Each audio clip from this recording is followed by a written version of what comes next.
வணக்கம். நெருப்பு தமிழர். கனடாவினுடைய பொருளாதாரம் விழுந்து போச்சு. இப்போ அதனால் என்ன பண்ணுறாங்க அப்படின்னா, எங்கே பார்த்தாலும் இப்போ கேமராவை வச்சு இவன் இப்போ 30ல் போகிறேன் 31ல் போனால் அவனுக்கு பெனால்ட்டியாக ஒரு $80 டிக்கெட் அனுப்பிச்சிடுறது. 40ல் போக வேண்டிய இடத்துல 41ல் போகிறவனுக்கு அதே தான் நிலைமை.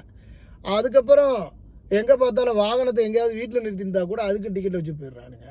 இப்படி அநியாயங்களும் அட்டூழியங்களும் செய்யுது இந்த கனடிய அரசு. கேட்டால் என்ன சொல்கிறானுங்கன்னா, பொருளாதாரம் விழுந்து போச்சு பாஸ், அதனால் நாங்கள் என்ன பண்ண முடியும், இந்த மாதிரி டிக்கெட் மூலமாக வசூலித்து நாங்கள் எங்களுடைய பொருளாதாரத்தை பாதுகாத்துக்கணும் அப்படின்னு சொல்லி இங்கே இருக்கக்கூடிய மக்களினுடைய வாழ்வாதாரங்களில் கையை வச்சுருக்குது கனடிய அரசு. இப்போ கனடாவில் ஊழல் இல்லைப்பா, ரொம்ப நேர்மையாக இருக்குப்பா அப்படின்னு நம்ம முட்டு கொடுத்துக்கிட்டு இருந்த காலங்கள் போய் இன்றைக்கு எல்லாருடைய வயிற்றுலையும் அடித்து இந்த அரசு நடைபெற்று கொண்டு இருக்கு அப்படிங்கிறது தான் நிதர்சனமான உண்மை.